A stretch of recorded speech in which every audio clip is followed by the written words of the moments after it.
안녕하세요, 리입니다. 몇 달 전 한 팟캐스트를 듣는데 주제가 프렌십이었습니다. 우정을 주제로 호스트가 이야기를 하는데 이런 말을 하더라고요. 꼭 no search purpose로 우정을 애써 유지할 필요는 없다고. 참고로 영어 팟캐스트였습니다. 그러니까 한마디로 꼭 오랜 친구라서, 10년지기라서 20년지기라서 학창시절을 모두 함께한 친구라서 우정이 오래됐다는 이유로 굳이 맞지 않는 관계를 이어나갈 필요는 없다. 라는 말을 하더라고요. 어느 정도 공감하는 게 알고 지내온 시간이 길면 길수록 그만큼 추억이 많이 쌓여왔겠죠. 그래서 그런 추억들로 인해 차마 관계를 놓지 못하고 망설여질 수가 있습니다. 만약 둘째가 좀 소원해진 경우라면. 저도 시나리오를 그려봤을 때 나와 내 친구 사이에 뭔가 맞지 않는, 더 이상 어울리기 힘들 만한 그런 금이 생겨서 관계를 되짚어봐야 되는 순간이 온다면 나는 쉽게 끊어낼 수 있을까? 망설여질 것 같은 거예요. 굉장히. 그러니까 보통 우정이 아니니까. 그동안 친구로 지내온 세월, 여러 가지 재밌는 추억들, 힘들 때 서로 곁에 있어줬던 그런 순간들까지 모두 하나하나 짚어보다 보면 말처럼 그렇게 쉽게 매정하게 돌아서지 못할 것 같아요. 고민을 거치겠죠. 그래서 그 에피소드 들으면서 참 여러 가지 생각이 들었어요.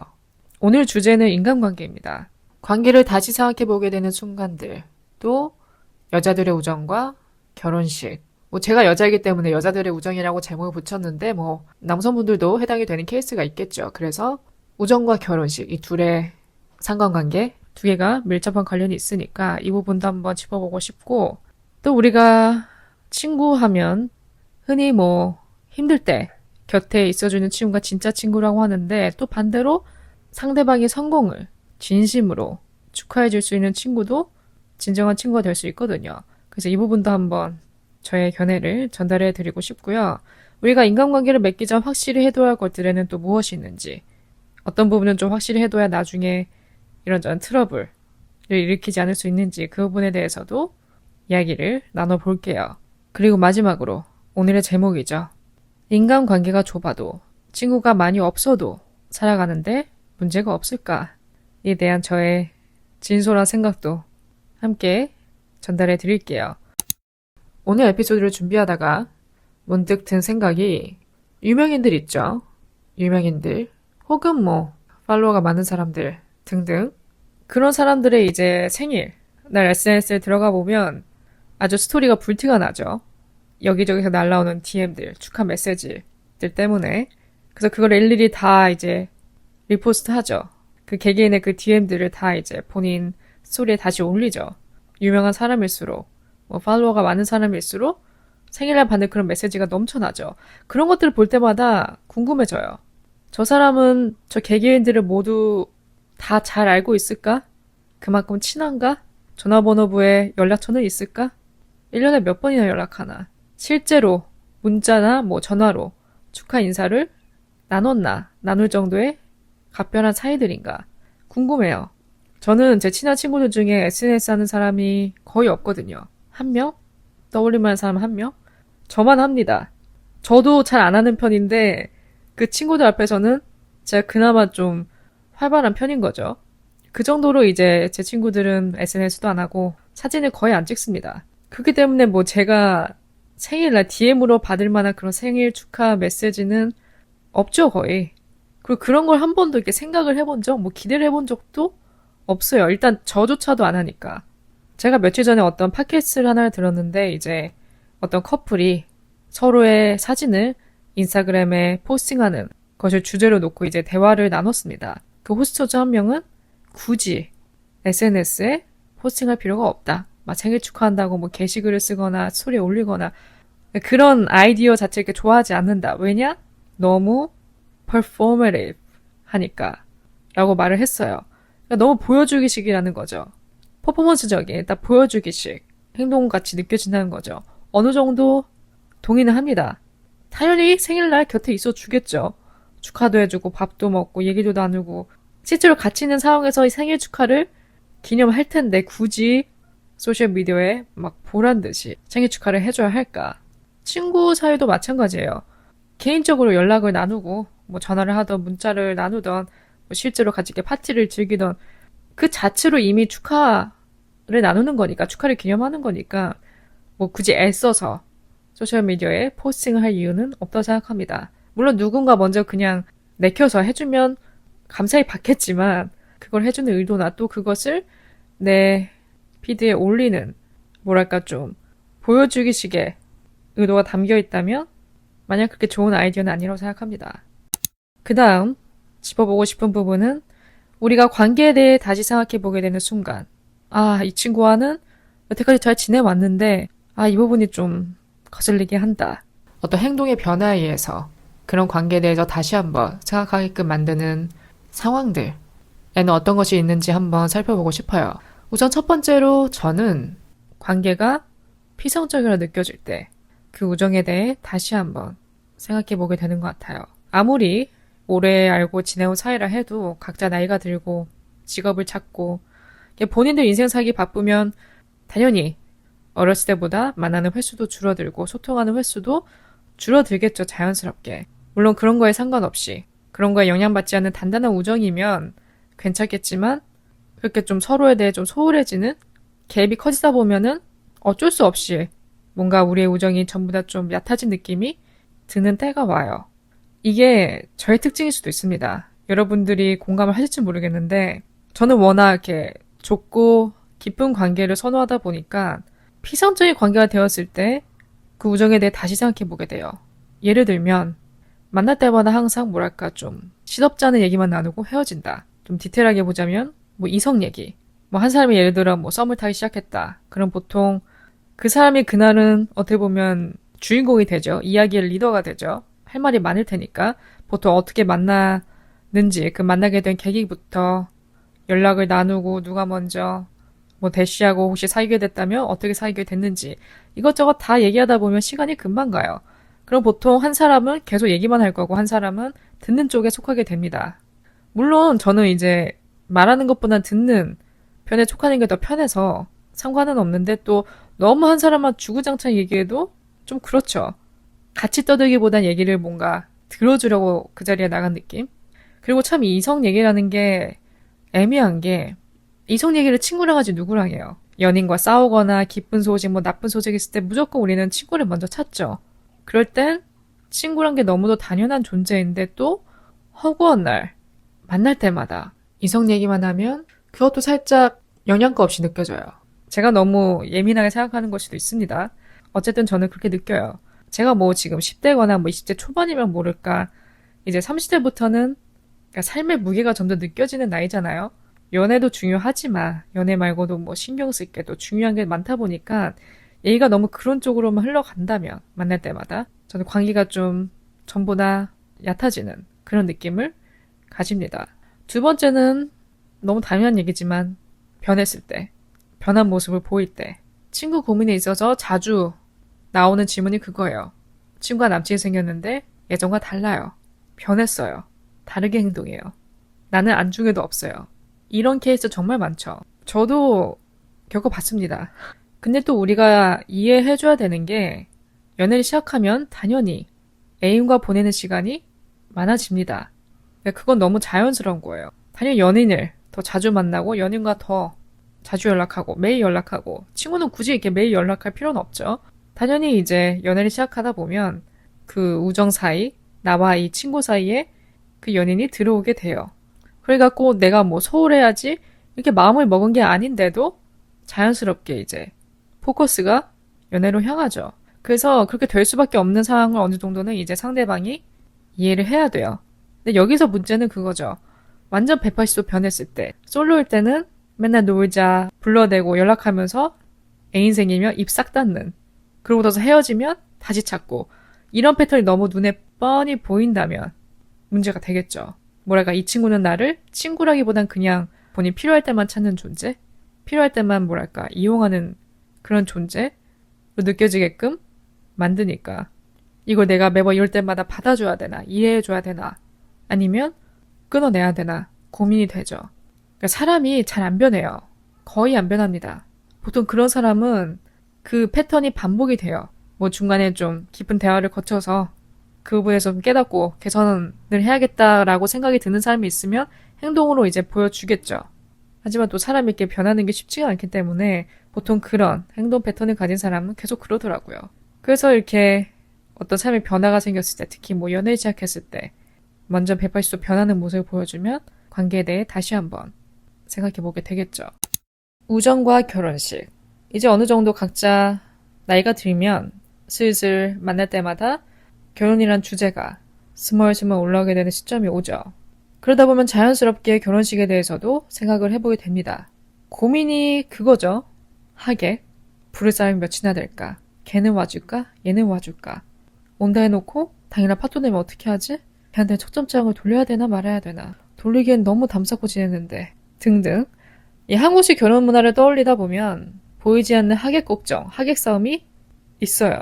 결혼식 레파토리를 생각하다 보면 남자 쪽에 비해 내 쪽에서는 와줄 사람이 너무 없어도 텅텅 비어도 고민이고, 또 반대로 신부 쪽은 많은데 이제 신랑 쪽이 적어도 고민이고, 아무리 그래도 한 번뿐인 결혼식이니까 많은 사람이 와서 축하해주고 자리도 좀 채워줬으면 좋겠죠.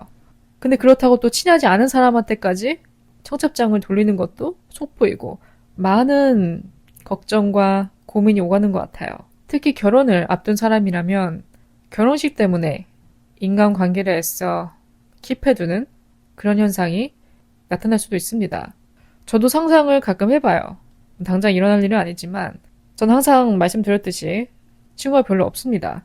좁고 깊은 관계만 선호하다 보니까 부를 친구가 많이 없습니다.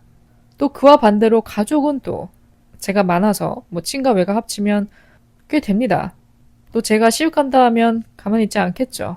가족들이 이때다 하고 여태까지 뿌린 거 받을 준비 하시겠죠. 그래서 굳이 고민이라면 친구, 와줄 친구가 많지 않아서 걱정인 건 있어요. 이 얘기를 얼마 전에 이제 친구랑 나눠봤습니다. 전화를 하면서. 때마침 그 친구가 결혼식을 다녀왔더라고요. 자기의 친한 친구 결혼식. 그러고서 하는 말이 친구 전혀 중요하지 않다. 가족이 더 중요하다 하더라고요. 결혼식에 머리숱 채워주는 건 가족이다 라고 말을 하더라고요. 흔히 결혼식은 어른들 잔치라고 하죠. 어떻게 보면 숨은 주인공은 신랑 신부의 가족인 것 같습니다. 그런 분위기가 이렇게 스며들어 있기 때문에 어느 정도는 또 맞는 말인 것 같아요. 그래서 그 말 들으니까 또 딱히 걱정할 필요는 없을 것 같고, 요즘 드는 생각이 누군가의 결혼식을 가주는 게 그렇게 쉬운 일은 아니라는 생각이 들어요. 그러니까 예전에는 꼭 베프까지는 아니어도 어느 정도 친분이 있으면 당연히 가줘야지 이렇게 생각을 했는데, 요즘은 시간을 내서 가가지고 부주하고 축하해주는 게 보통 사이가 아니라면 불가능하다. 진짜 진심으로 어느 정도 축하해주는 마음이 있어야 가고, 또 그만큼 각별한 사이여야 가주지 애매한 사이에서는 기대하기 힘들다라는 생각이 들어요. 그렇게 생각하니까 제 결혼식을 상상했을 때도 여러 친구들이 와주길 바라는 것도 무리라는 생각이 들죠. 아무리 하객이 신경 쓰인다 해도 저는 굳이 연락이나 담 쌓고 지낸 친구한테조차 청첩장을 돌리진 않을 것 같아요. 그냥 없으면 없는 대로 하지 뭐 괜히 아쉬워져가지고 몇 년에 연락 안 하다가 이제 와서 잘 지내냐며 청첩장 내는 것도 너무 속보이고 자존심도 좀 상하고, 하여튼 그렇습니다. 또 요즘 느끼는 게 어려울 때 곁에 있어주는 것보다 서로의 성공을 진심으로, 진심에서 우러나오는 마음으로 축하해주는 게 2배는 더 힘들 것 같다는 생각이 들어요. 친구가 안 좋은 일을 겪으면 당연히 얘기 들어주고 곁에 있어주고 위로의 말도 건네고 걱정해주고 그러죠. 근데 성공은 얘기가 살짝 다른 게, 남의 성공을 지금 내 자신의 처지와 비교하지 않고 그대로, 그 성공 그대로 100% 진심에서 우러나오는 마음으로 축하해주는 게 말처럼 쉽지는 않은 것 같습니다. 우린 끊임없이 비교하면서 살아가죠. 이 비교에 관해선 제가 에피소드를 만든 적이 있어요. 궁금하신 분들 들어보시고요. 뭐 적절한 비교의식은 건강합니다. 나를 동기부여시키기도 하고요. 또 그 속에서 깨닫는 것들이 있겠죠. 그리고 우리의 비교 대상은 자연스럽게 우리의 주변인들이 1순위가 되겠죠. 물론 친구가 잘 되면 좋습니다. 안 되는 것보단 훨씬 낫죠. 뭐 말해 뭐예요, 그쵸? 뭐 친구가 고통받는 것보단 행복한 게 좋죠. 그러니까 다 같이 행복하게 하하호 웃으며 앞으로 나아가고 싶죠. 하지만 어느 순간 내게 현타를 줄 정도의 레벨로, 소위 친구가 갑자기 너무 잘 나간다. 뭐 성공의 기준은 저마다 다르겠지만, 그러면 원튼 원치 않든 내 처지와 비교하게 돼요. 자격지심이 생기죠.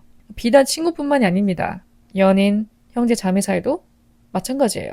그러니까 둘이 동등한 처지에 있는 게 베스트 시나리오지만 그러기가 쉽지가 않죠. 형제도 한 명은 공부를 더 잘하고 좋은 직장에 취직하는 반면 한 명은 뭐 성적이 안 좋을 수도 있고, 연인 사이에도 한 명이 직업이나 지위 스펙이 월등하거나 혹은 뭐 외모적인 면에서 큰 차이를 보이거나 그러면 당연히 비교 당하고 비교하게 되겠죠. 그래서 이런 부분이 되게 복잡한 것 같아요. 물론 겉으로는 얼마든지 축하해주고 기뻐해줄 수 있죠. 속으로 하기 싫다. 그래도 해주겠죠. 하지만 정말 내 일처럼 축하해주고 기쁜 마음을 가득 안고 집으로 돌아갈 수 있는지, 돌아가서도 현타를 안 느낄 수 있을 자신이 있는지 궁금한 거죠. 그래도 서로 잘 되는 게 윈윈이죠. 그러니까 꼭 뭐 잘 되고 성공하고 그러기보다는 그냥 서로 아무 일 없는 것, 잘 지내는 것, 최대한 안 좋은 일을 겪지 않는 것, 그것 자체가 행복이죠. 솔직히 저도 자꾸 이런 성공이란 단어를 갖고 싶지 않아요. 성공이 뭔데? 성공의 기준이 뭔데? 자꾸 이런 질문이 끊임없이 생겨나거든요. 그래서 팟캐스트를 하면서 이렇게 자꾸 꺼내고 싶은 단어는 아니지만 어쨌든 뭐 이런 케이스도 있기 때문에 한번 언급을 해봤습니다. 그 다음은 친구를 사귀기 전 확실히 해두면 좋을 것들. 먼저 본인만의 그런 리스트를 한번 작성해 보는 것도 좋을 것 같아요. 나는 먼저 어떤 성향인지 파악을 한 다음에 나는 새로운 사람을 만날 때 이건 좀 맞았으면 좋겠다. 이 부분은 꼭 맞아야 한다. 나는 이런 사람이다. 이런 사람은 싫다. 등등. 이렇게 본인의 성향을 바탕으로 정리해 보는 것도 좋을 것 같아요. 저 같은 경우는 일단 첫 번째 연락 스타일에 대해서 확실하게 짚고 넘어갑니다. 연인 사이에서는 이게 너무 중요하기 때문에 당연히 나누고요. 친구 사이도 마찬가지예요. 저는 뭐 자주 연락하고 자주 만나는 것을 그렇게 선호하지 않습니다. 그럴 필요가 없다고 생각해요. 정말로. 일단 그 자체가 저한테 너무 불편하기 때문에 내가 불편함을 무릅쓰고 애써 뭐 한다면 그거는 가식이죠. 그러니까 저는 최대한 진실되게 임하고 싶기 때문에 제가 싫어하는 건 좀 확실하게 말을 해두고 넘어가고 싶은 거예요. 그래서 연락에 대해서는 저는 말을 해요. 카톡 자주 하고 뭐 자주 만나는 거고 뭐 한 달에 한 번은 만나야 된다. 여기 가고 저기 가야 된다. 그런 거 굉장히 선호하지 않는다. 안 좋아한다. 어느 정도 좀 서로 텀을 갖고 각자 이렇게 살다가 이제 좀 만나고 싶다. 보고 싶다. 얘기할 거리가 너무 많다. 좀 많이 쌓였다. 그럴 때 만나자 이렇게 한꺼번에 다 푸는 걸 좋아한다. 이렇게 확실히 전달을 해요. 그래서 만약에 상대방이 저와 반대 스타일이라면 저희는 인연을 맺을 수가 없겠죠. 이젠 제가 술도 안 먹고 음주를 아예 안 하고 그 전에도 1년에 한 횟수가 손에 꼽았지만 이제는 아예 안 마시고 늦은 시간까지 밖에 있는 걸 안 좋아하다 보니까 뭐 제가 된다면 저희 집으로 초대하거나 아니면 그냥 가까운 데서 만나서 그냥 저녁 먹고 들어가는 게 좋더라고요. 깔끔하고 택시 안 타도 되고. 그래서 이런 좀 사소한 디테일까지도 서로 맞춰보면 좋겠죠.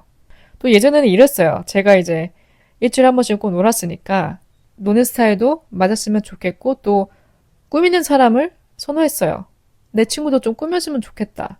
만날 때마다 그냥 맨날 후리하게 나오는 것보다는 화장도 좀 하고 옷도 차려입고 좀 제대로 꾸미고 나왔으면 좋겠다. 그렇게 서로 만나서 카페 가고 밥 먹고 사진 찍고 그렇게 놀고 싶어서 이렇게 저와 이렇게 결이 비슷한 저와 이렇게 바이브가 맞는 좀 오글거리지만 그런 사람을 선호했어요.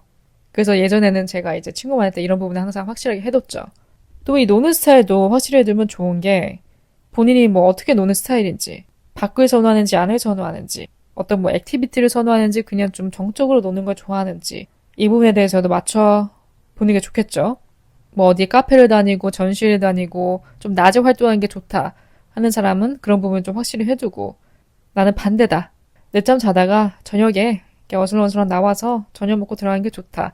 밤에 만나도 난 상관없다 하는 사람은 그런 부분을 미리 전달을 해야 되고 또 여행 부분도 맞춰봐야겠죠. 뭐 사이가 그 정도로 진전이 된다면 여행 갈 때 어떤 스타일인지 휴양파인지 아니면 관광객파인지 돌아다니는 게 좋은지 아니면 그냥 좀 호캉스처럼 편하게 노는 걸 선호하는 사람인지 또 어떤 테마를 선호하는지도 확실하게 매듭을 지어두면 좋아요. 나는 여행 갈 때 뭐 먹는 파다, 휴양파다 등등.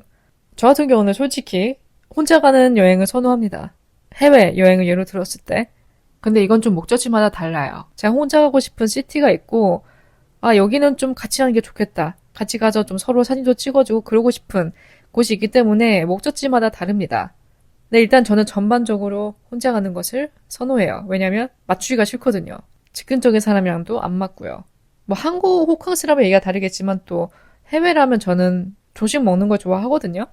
아침엔 좋아하니까. 해외 갔을 때는 웬만하면 조식을 먹는데 또 상대방이 그런 거 다 스킵하는 사람이라면 안 맞겠죠. 그래서 이런 것들도 체크리스트가 될 수 있을 것 같아요. 그 다음 또 나눠볼 만한 게 생일. 아까 얘기 나온 생일. 생일을 어떻게 생각하는지, 서로 축하해주는 것을 선호하는지, 축하해준다면 어떻게, 뭐 굳이 꼭 둘이 만나서 뭐 어디 놀러 가야 된다, 파티를 해야 된다라고 생각하는지 아니면 그냥 모바일로 선물 교환하고 축하해줘도 괜찮은지 그런 경험담도 나눠보는 게 좋겠죠. 오늘의 마지막 세그먼트. 인간관계가 좁아도 살아가는데 문제가 없을까? 저도 29년밖에 안 살아서 모릅니다. 100% 괜찮아요, 문제 없어요라고 말하기엔 다소 무리가 있어요. 하지만 아직까진 아무 문제 없이 잘 살아가고 있습니다.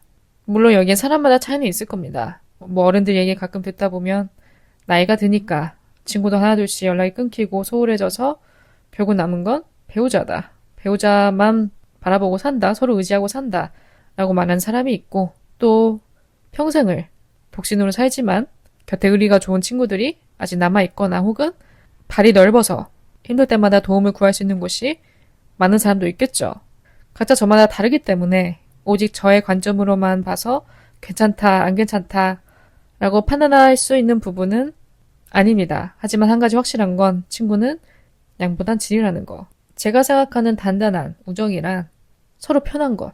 6개월마다 한 번 보고 1년마다 한 번 봐도 전혀 어색하지 않은, 항상 곁에 있었던 것처럼 편안한 그런 친구가 진정한 우정이라고 생각해요. 항상 그 자리에 있는 사람, 한결같이 그 자리에 항상 있는 사람, 있어주는 사람, 언제 어떤 얘기를 나눠도 대화가 물 흐르듯 이어지는 사람, 또 얘기할 때마다 많은 공감대를 형성할 수 있는 친구가 가장 편하고 좋은 친구라 생각합니다. 여러분은 어떻게 생각하시나요? 오늘 에피소드가 아무쪼록 여러분들에게 이런저런 생각과 거리들을 안겨주는 그런 에피소드가 되었으면 좋겠습니다. 또 여러분들이 생각하는 진정한 친구란 무엇인지, 내가 추구하는 인간관계는 어떤 형태인지도 생각해보면 좋을 것 같고요. 오늘도 저희 에피소드 들어주신 모든 분들 진심으로 감사드리고요. 내용이 마음에 드셨다면 주변에 좀 많이 퍼뜨려주세요. 아, 이 팟캐스트 괜찮다, 들을만하다, 재밌다, 유익하다, 주변에 널리 퍼뜨려주시면 좋을 것 같습니다. 남겨주고 싶은 의견이 있으시다면 애플 팟캐스트 리뷰나 스포티파이 댓글로도 남겨주시고요. 다음 주에는 영어 에피소드가 올라갈 것 같습니다. 그래서 저희 영어 채널 Love Being on a Willing 팔로우 안 하신 분들은 한 번씩 팔로우 해주시고요. 간간히 올라오는 에피소드들도 함께 들어주시면 좋을 것 같습니다. 남은 하루 잘 마무리하시고 저는 또 다음 에피소드로 찾아뵙겠습니다.